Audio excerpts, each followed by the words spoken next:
وصفة النهاردة من اسهل ما يمكن، ولكن النتيجة هتبهركم. حاجة كده انا سميتها الكاساتا، كاساتا بيتي بقى، بس اسهل منها مفيش. مكونات بسيطة جدا، يعتبروا 3 مكونات، هتدينا حاجة في منتهى الروعة. حاجة ما بين الايس كريم والكيك كده، بسيطة وسهلة بدون فرن بقى ولا بيض ولا اي حاجة، وبرضه هتتحضر في 5 دقايق. يلا نشوف هنعمل ايه. معايا كوبايه من الكريم شانتيه باودر، ومعايا مجموعه من الفواكه. دي كانت مانجايه واتنين برقوق واتنين خوخ، المتوفر عندكم. وحط على كوبايه الكريم شانتيه دي معلقه كبيره من اللبن الباودر او الباستري كريم المتوفر عندكم. حطيت عليهم كوبايه من اللبن المتلج، وهبدا اضربهم. خلاص. عايزه اقول لكم سهله جدا جدا جدا، لكن في الاخر طعمها فعلا هيبهركم. هضرب الكريمه كويس جدا جدا لحد ما اخد قوام كويس كده يعتبر تقيل. وانا جبت هنا بقى حاجه اكبر، ضربت الكريمه كويس جدا زي ما انتم شايفين. وهحط لها لازم رشه فانيليا. انا كنت نسيت اقول لكم. عايزه اقول لكم الوصفه النهارده يعتبر ما فيهاش مقادير، هي المكون الرئيسي بتاعها هي الكريمه وشويه فاكهه. هحط بقى رشة الفانيليا اللي انا قلت لكم عليها دي. ودلوقتي هنزل بالفاكهة اللي عندنا. عايزة اقول لكم كمان لو في فراولة، بس طبعا الفترة دي ما فيهاش فراولة، بتبقى رائعة. هحط دلوقتي رشة الفانيليا اللي قلت لكم عليها. استخدموا الفانيليا الباودر مش اللي هي السايلة، عشان ما تغيرش اللون. عشان في الاخر احنا عايزين الالوان والاشكال اللي انتوا هتشوفوها في الاخر شكلها بيبقى حلو جدا. هنزل بقى بالفواكه اللي عندي زي ما قلت لكم. دي حبايه مانجا واحده، كان في بقى، كان عندي برقوق وكان عندي خوخ. اللي عندكم المتوفر حطوه، مش عايزين خالص اوكي، بس هو المكون الرئيسي بتاعها الفواكه. الفترة دي منتشر جدا في المحلات الكاساتا. والكاساتا اصلا حلو، اصله ايطالي. هي عبارة عن ايس كريم ايطالي، بس يعني خطواتها شوية كتير، فانا قلت اعملها بطريقة سهلة وبسيطة ومبسطة وتبقى بيتي، ولكن النتيجة هتبقى روعة. اي بقى بواقي بسكوت عندنا من بتوع الولاد كده، انا كان عندي بسكوتية واحدة بيمبو وشوية بسكوت سادة كده، هكسره كله في الكريمة.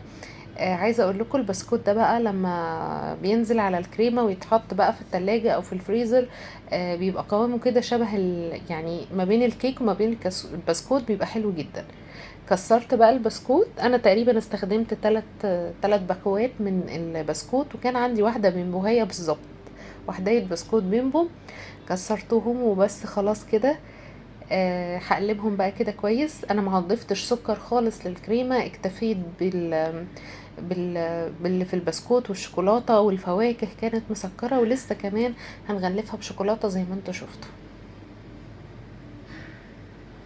هجيب بقى قالب عندي، هغلفه بكيس بلاستيك تسهيلا عليا، عشان اما اجي اطلع القالب ما يتبهدلش مني. هسويه كويس جدا وادخله على الفريزر حوالي مثلا ساعتين 3 4 براحتكم. هي الكريمه مش بتجمد قوي، ما بتبقاش يعني محجرة كده. هوريها لكم لما تطلع. ادي الكريمة بسويها كويس جدا عشان تاخد شكل القالب، وكمان بغطيها بكيس بلاستيك.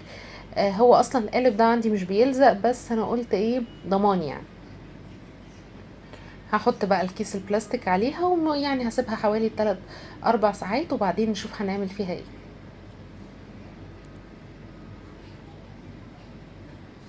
ندخلها بقى، وده شكلها اهو. اول ما تطلع هوريها لكم، شكلها بيبقى جميل جدا بعد ما بتتقلب.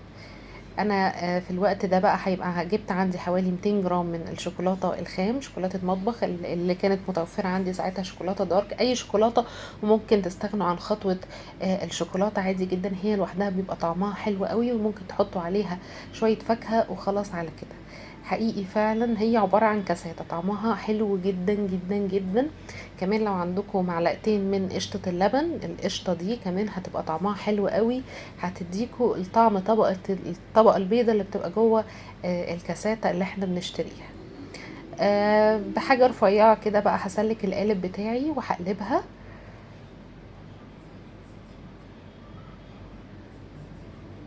اهو. ادي شكلها. احنا زي ما قلت لكم انا سيحت شوكولاتة وهقلبها بقى دلوقتي عشان تشوفوها. طبعا انتوا ممكن تحطوها في اي قالب، يعني اي حاجة عندكم، صينية، في بايركس، في اي حاجة. هشيل بقى، شايفين بقى شكل الفاكهة والبسكوت كمان لما تتقطع بيبقى شكلها حلو قوي. الكيس البلاستيك بيحافظ على شكلها انها ما تتبهدلش او تتكسر. هبدأ بقى دلوقتي، انا سيحت الشوكولاتة، حطيت عليها معلقة واحدة بس من الزيت عشان ما تبقاش جامدة، وهي الكاساتة متلجة كده. هبدأ اصب عليها الشوكولاتة زي ما انتوا شايفين. هتقفش عليها وتجمد في ثواني. عايزه اقول لكم الميكس ده بقى ميكس الشوكولاته مع الكريمه اللي هي اصلا دسمه، ومحطوط فيها البسكوت، قطع البسكوت والفاكهه، فعلا الميكس ده حلو قوي قوي قوي يعني. تمام. هساوي بقى الشوكولاته عليها واسيبها برضو تبرد كده، هي هتبرد في ثواني، تمسك عليها في ثواني. واديتها بس خطوط صغننه كده من الشوكولاته البيضه كشكل، وخلاص على كده. تقدروا تستغنوا عن خطوة الشوكولاتة تماما، تقدروا تغطوها بشوكولاتة بيضة او مش شوكولاتة سودا يعني، اللي تحبوه. انا سميتها كاساتا بيتي يعني، ما حبيت يعني. الكاساتا ممكن تبقى خطواتها كتيرة شوية وممكن مش اي حد يعملها، بس انا حبيت اعملها لكم بطريقة سهلة جدا ومبسطة، وهتاخدوا نفس النتيجة ان ما كانش احسن. هي احلى طبقة فيها بتبقى الطبقة البيضة اللي في النص دي، اللي بيقولوا عليها طبقة القشطة. دي هتديكوا نفس الطعم ويمكن احلى. زينتها بشوية فاكهة زي ما انتوا شايفين. وعايزة اقول لكم لو في فراولة بقى، بس انا ما لقيتش فراولة خالص الفترة دي، بتبقى حلوة جدا فيها. انا حطيت شوية خوخ كده من فوق وقطع برقوق تكسر اللون، وادي شكلها من جوه. شايفين بقى الجمال. هنا بقى كانت طالعه من الفريزر، بقطعها بحرص كده عشان الشوكولاته ما تتكسرش. عايزه اقول لكم قبل ما ناكلها نسيبها بس 10 دقايق في الحر ده، في حراره الغرفه، تبدا التلج بس تبدا تهدى شويه، وبتتاكل بالشوكه، بتبقى جميله جدا. وبعد ما بتطلع وبتتقطع خلاص، مش بنحطها بقى في الفريزر، بنحطها في التلاجة. يبقى واحنا بنعملها حطيناها ساعتين 3 في الفريزر، لكن بعد كده خلاص بقى ساعة الأكل بناخد منها، والباقي بنحطه في التلاجة على ما تخلص. جربوها وقولوا لي رأيكم في الكومنتس. سهلة وبسيطة وهتعجبكم جدا، أي حد يقدر يعملها. لو عجبكم الفيديو والوصفة ما تنسونيش بقى ضروري في اللايك والشير والسبسكرايب. جربوها.